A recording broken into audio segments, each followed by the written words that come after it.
Abasisi bishwe n'abanyamurenge bahora bishwa n'amadrone. Iriya ntambara noneho wayibwira umukataro ukabwira umunyamerika akayumva. Aho twavuga ko yari ifitwe n'umutwe wa leta ya Kinshasa aribo ndetse cyane cyane abazalendo mahanga rero ikaba yabohowe, ariko abazalendo ndetse ubwo ni coalition bakaba basize bakoreyemo amahano.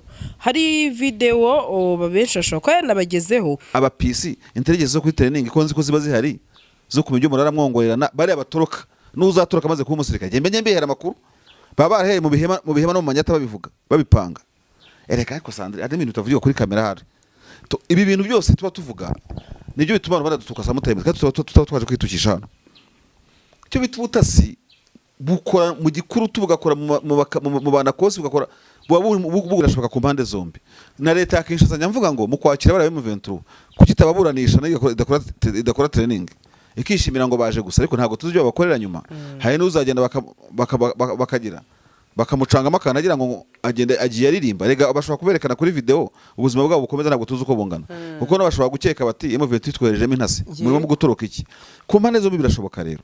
Ariko kuvuga ngo M23 irekura abantu bayirekurira bayo nabivuzeho no bushize hari nayo iba yakoze imibare ikavuga aba basirikare kompanye eshatu cyangwa enye kari hafi batayo dutunze ku mufuka wacu, urumva bamwe abatwaye mwakuba ruje ngo batumari iki yego barimo kuba konsoma ayo mafaranga ngo gutunga unité opérationnelle yagiye kurwana ruvungi yagiye kurwana hose yagiye mu ntambara sibyo none se no kwifotozanya nabo none n'abakongomani bose umwe wa bandundu urumva akeneye kujya iwabo kandi none M23 n'abasirikare kuzonga umusirikare mugenzi wabo ushaka kujya iwabo muramushakaho iki?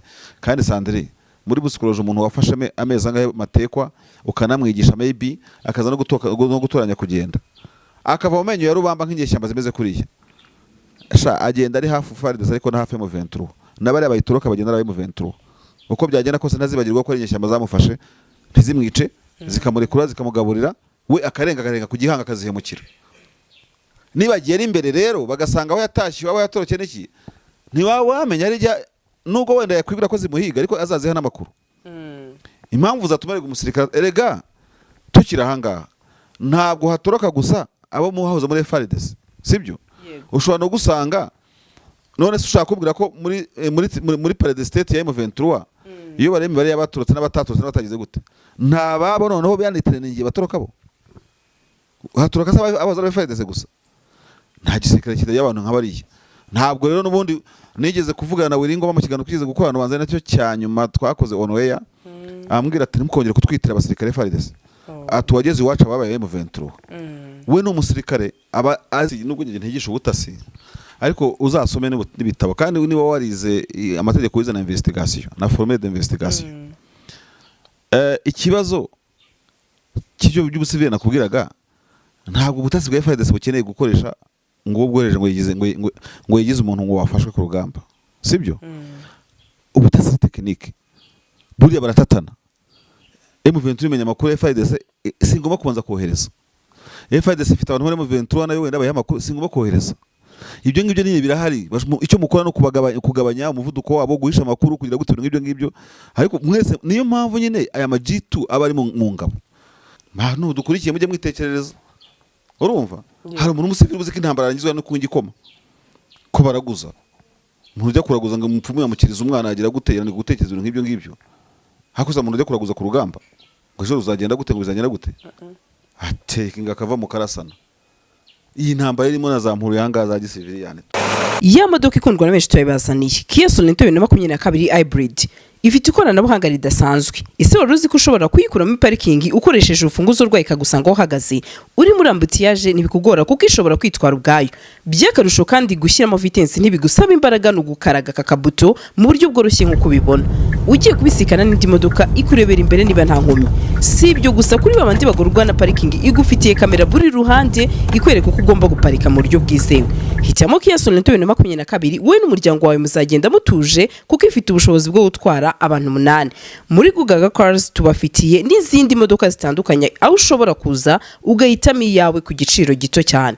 Ku bindi bisobanuro wanyura kuri nimero 0788 32 cyangwa ukatwandikira kuri gugagacars@gmail.com. Hitamo Gugaga Cars ntago zicuza. Abasisi bishwe n'abanyamurenge bahora bishwa n'amadrone iriya ntambara noneho wayibwira umukataro ukabwira umunyamerika akayumva ariko ntiwamubwira w'umusirikare kandi n'ubundi kuko ni abaturage bishwe batari mu ntambara kwindi side bari victim abasirikare oya abaturage nyine impamvu yibasira abaturage iyo yatuma urwana ibyo biremewe kuko bakwiciye abaturage bakwiciye ikindi kibagusengera ibyabo buri kimwe cyose ariko ntabwo umuntu yakurasa ikigo cya gisirikare igisirikare mu rwana ngo bihagurutse umujinya watsindwa.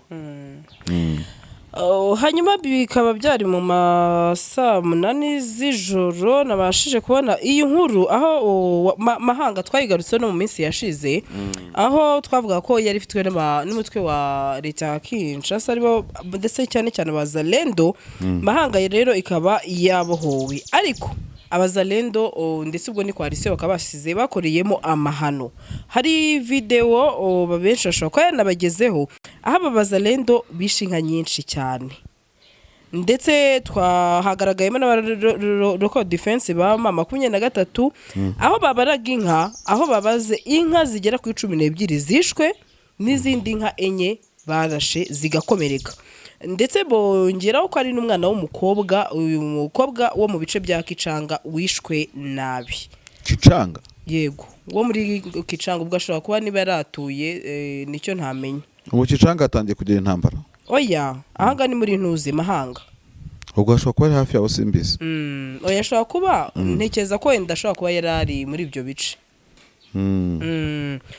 ndetse aho bigaragara ko ino mama 23 byari bigoye cyane ngo idafite aka gace benshi bakagaragaza bati ariko ubundi ababazalendo kuko ngo kwica izi nka babuze abaturage cyangwa se ba nyirazo atari kubundi abazalendo gukora ibikorwa nk'ibi ngibi navuga gufata inka y'umuturage ukayica izindi ukazirasa ati byo kubera iki nta kintu na kimwe bishobora kuvugwaho wa mugani ko nk'umuturage yagizweho ingaruka n'intambara kandi iyi ntambara atayirimo.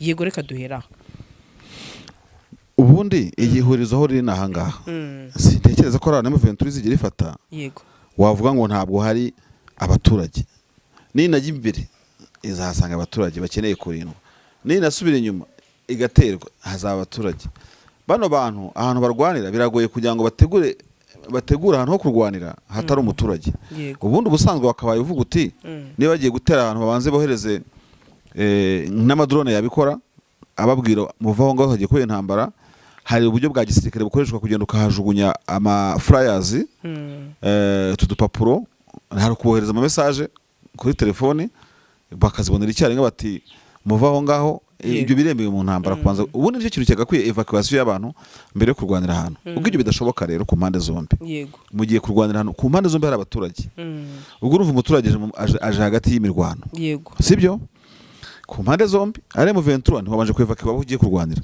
ari leta Kinshasa ntabwo bikoze umuturage asigaye victime hagati yamenyo ya rubamba hahandi inzovu zirwanira ibyatsi bikagira ikibazo rero ibyo byose maze kuvuga mbere niba bibuze kandi bikaba bibuze pe ikintu mbona cyakorwa kurushaho urumva of course n'ubwitonzi muri iyo ntambara mugiye kurwana kuko M23 yafashe Uvira muri technique urumva zo kubanza guhungiyeta no gukanga uwo mu Rwanda ku buryo yisohoramo mutarahagera icyo ni ikintu bakomeza bafite uburyo babikora bwinshi bakarwanira no bakaminimiza risk y'abari bupfe icyo ni icyambere icya kabiri gishoboka mu buryo bucyanga ubundi uretse ko mu butasi utajya kubwira ngo muhunge mugire gute ariko abari sibure bashobora kuba sibure nk'abakada babo abantu bagiye kurwana cyangwa ababemera n'iki byose bafite ukuntu babevakiwe nka ko yabevakiwe abantu bo muri Uvira yego byose babikora ibyo byose nakubwira bishoboka icya gatatu gishoboka rero ariko nyine kigoye kirimo ihurizo rikomeye kuko mwajya hose haza muri target n'ubundi zo mu Rwanda yego no gufata abantu bakomeza kuko iyo bakomeza Uvira abarenganyemo ntibari kubona kugira urumva iyo batava amakobora bari abantu bishwe n'iki ntibari kugira gute so jewe rero nivugire nti nka Marishari M23 izatora itegeko teka urumva rizira gusubira inyuma igihe uwo barwana atasubira kongera kurekura cyase icyo kintu bagifataho mwanzo ikindi abantu bagarutseho Marishari bacyanzure benshi cyane bavuze muri iyi minsi bati gute ko mama 23 ikomeza itanga imfungwa ya Kongo itarekura ati binabyo ni ikosa ati itarekura izamfungwa zawe itanga nkeya yego ahubwo itanga nk'izazitanga zose igenda isigare izi ko isigare izabo bari kumwe. ubundi M23 bitanga imfungwa nke, niba ari rubwira ko itanga nyinshi itanga nkeya, kuko bariya bijyana bakayitoroka, iyo barabatanze byari kuyibera ishema kuruta uwijyanye bikaba igisebo kuko nawe yanayicitse.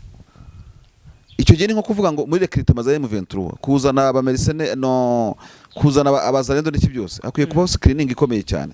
Ninde ujya rumanga we tudashaka kana hakandagira ni intelligence imaze umuntu amara amezi 8 mwaka ahantu aba PC intelligence zo kuri training ko nzi ko ziba zihari zo kumenya umurara mwongorerana bari abatoroka n'uzatoroka maze kuba umusirikare mbe mbehera makuru baba barahereye mu bihema no mu manyata babivuga babipanga. Ereka ariko Sandrine ari ibintu utavuga kuri kamera hari ibi bintu byose tuba tuvuga nibyo bituma abantu badadutuka samutayime kandi tuba twaje kwitukisha hano. Cyo bitubutasi bukora mu gikuru tubugakora mu bana kose bugakora bugomba gukora akazi n'abapisi icyo bashinzwe kumenya ngo uzatoroka uriye utoroka ageze ku rugamba muri unity bamujyanye abarabicuze n'ubundi akiri kuri training.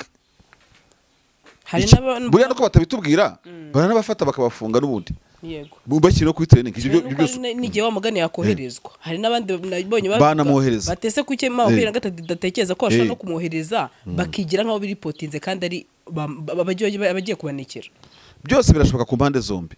Na leta ya Kinshasa nyamvuga ngo mu kwakira barabe M23 kuki tababuranisha idakora training ikishimira ngo baje gusa ariko ntago tuzi ibyo bakorera nyuma.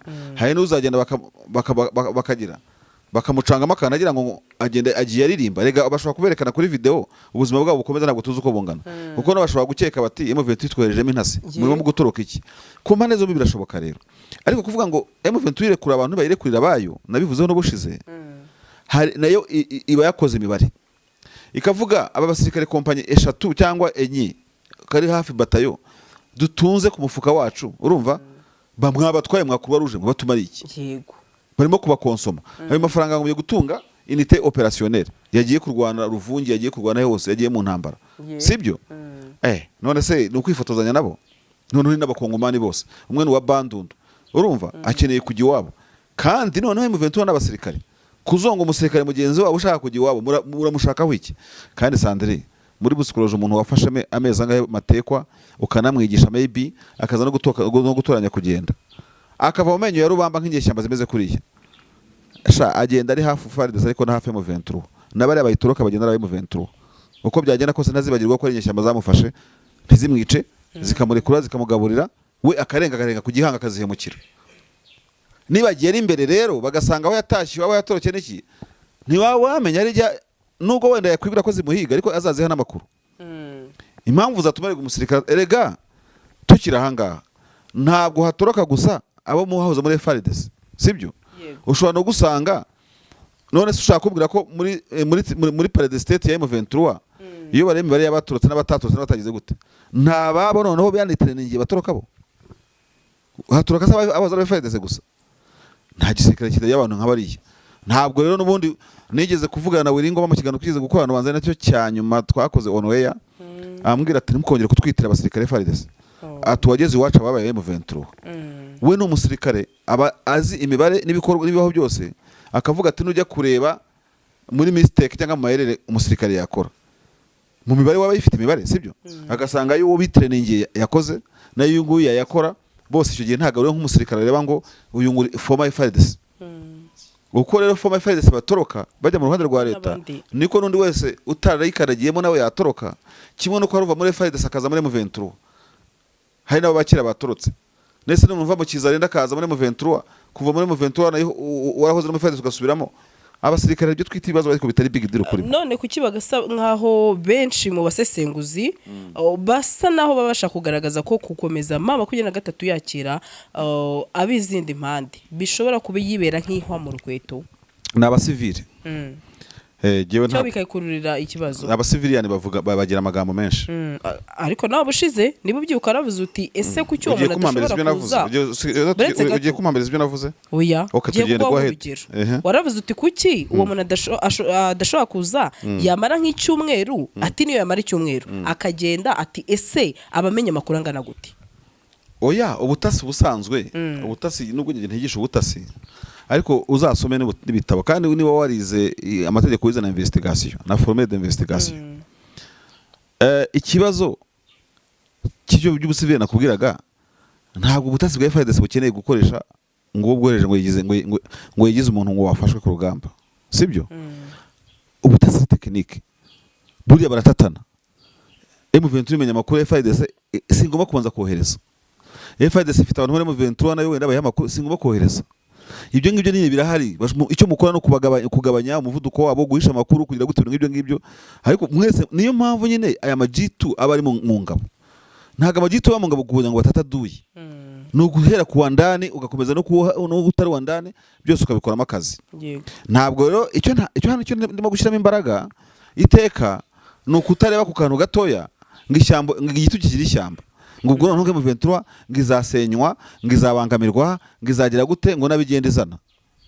Urumva mbigusubiriremo no kuba dizataza nimo kubwira mu kanya arishuwa yuko noneho bwa butasi bwa FARDC bwa butasi bwa M23 ku mpande z'umiko batatana itakohereza canzu muri training.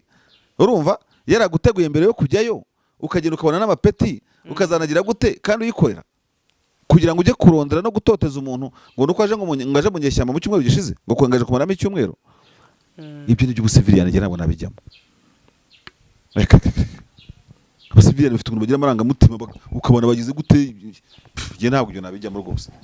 Babitekereza ibintu byoroshye niki yewe barashize yewe bigenze gute kandi koko wareba ugasanga bafite bari muri ka spirit ka gisivile keza kera kirabura. Urumva niba abantu b'imfura cyane rwose wabana nabo umwamwe n'ijoro n'abareya sivile babana beza pe, bazi ko intambara ari imisambe ni ya kabiri, bazi ko nta upfa mu ntambara, bazi ko nta ugira gute n'iki nuko nyine nta kundi. Ntacyo mbashinja rero muntu dukurikiye mujye mwitekerereza. Urumva hari umuntu umusivile uzi ko intambara arangizwa no kungikoma ko baraguza umuntu ujya kuraguza ngo umupfumu yamukiriza umwana agira gute yani gutekereza ibintu nk'ibyo ngibyo. Hakuza umuntu ujya kuraguza ku rugamba ngo ejo uzagenda gute ngo bizagenda gute atekinga akava mu karasana. Iyi ntambara irimo nazampuru yanga za gisivile yani tu erezo mo kwenda urimo kumbaza ushaka kuba ufite ukuntu wari iki watereye icyuma kuko tuvuga ute we utinye nkoyoye mu kiganiro urimo kutuzana gutyo. Ibyo uvuga no kuri Marsha umva ikintu nemera ko burya umuntu uzi bya gisirikare ntaho yahurira nanjye cyose nuriya wundi naho bihuriye. Tujye twemera ukuri guhari kuko hari byinshi Marsha ndusha tekiniki iki byose ibyo urabizi. Nawe ufite ibyo ndusha amategeko ntakandiraho cyangwa ibyo urimo kumbaza ntabwo nabaza umuntu isaha yose mubaza ibibazo. Ese ugiye ibibazo mubikurahe mutubaza ubundi nk'ubu ngubyo ibibazo urimo kumpata wabikuye kuko tuvugishije ukuri ajya umbabarira koko Ati mbanze ko umunsi nguzabura ibibazo mbaza. Oya ntago nzabibura. Ese ngenda se wabishoje buriya cyangwa ubusubitse buriya? Oya rijya barafite amakuru menshi nyine ariko bitewe n'ibirata tuba dufite ariko yego none sumbaza nko kuri pourcentage akangaye buriya ibibazo wari wateguye turi mu karuhuko nyine turi detente ya 80. Nta kuba utagize pe nakamba nagize. None se mbisubiza kuri resultat kangahe yuko watekereza kuri resultat mu gusubiza nyine ntako nyine kugerageza 90%. Impamvu ze 90% hari ibyo wemera hari n'ibyo utemera kandi ari ukuri ariko nyuma finally ukazasanga ibyo bintu twavugaga ari ukuri ariko ntupfe kumiragura n'ibyo kandi ni byiza cyane. Urugero se nebi urugero ari nk'igihe twigize kuvuga iby'i Burundi ukuntu nye General Prime Niyongabo yashwanya na ntoze yego bitameze neza ati reka ati president se yashwana n'umugabo w'ingabo gute ati ibyo bintu ni mpuri yaha. Nese nigeze nkwemera ko nabikuye muri cadre mpuri yaha uretse kumbeshyira warabihakanye waravuze ngo ibyo bintu ntibishoboka ko president ngo n'umugabo w'ingabo bashwana ngahubwo umva ko yasubije byose mba mbyibuka ngo president abonye amubereyeho mu rukweto yamugira yamweguza. No kuvuga ngo ariko sibyo tuziye gukora ikindi kiganiro Prime Niyongabo kugira ngo president yashimiye amukureho nibisa yabishyira mu iteka ntibisaba no kugisha inama. Yego president afite uburenganzira bwo kugabana intambara akazaye gusobanura inteko nyuma yeba president bakomeye abantu bakirisha ba president. Urumva ngo Prime ngo yatonganya n'umugabo w'ikirenga oya ntago ari gutonganira komuteri ahubwo zamaka abasoda bacu twabakwiye kuko uribuka ko impaka z'abajenero bahora mu uribuka ko na referendi kuri yo nyuma yabivuze akagaragaza ko ngo babeshye ko bakuye abasoda baho mu Kongo ariko mu by'ukuri abasirikare baracyari mu ariko urimo kuvuga ntigeze nivuguruza nangize ngurimo kuvuga ko nigeze nivuguruza kuri ibyo niyo mpamvu naratsimbariye ko nyuma yagenjeje make atizamaka bakomeza bavuga ziba hagati ya Prime niyo ngabo na Ndishimiye ati ntago zigera zihagarara ngaho fata urugero urimo kuvuga ko nagenje make kubera iki komeza numve wageze urabyemera nibyo ikibuga cy'indege wigize kubihakana nyuma yaho nawe uza kuvuga uti amakuru nibyo atahubwo nuko babishyira kuri side ishobora kubitariyo atari ko bahayibayeho ikintu ariko nabyo simbyemera neza urimo kugenda ushaka kunsindisha ahubwo icyo navugaga reka tubireke ubwo nta kibazo kuko ari amanota ntago ari make zawe zo gutunga moto nziza igezweho kandi yizewe zibaye impamo hamwe na Spiro. Sendege ya Emile arazigufitiye ku giciro cyiza kidahenze utayafite yose yuzuye ukaba wakwishyura mu byiciro. Spiro M1, M2, M3 zisange mu Giporoso ku cya Mitsingi ahateganye na Hilltop Hotel. Hari icyapa kinini cyanditseho Sendege ya Emile. Ukimara kugura yawe uhita uyitahana ako kanya.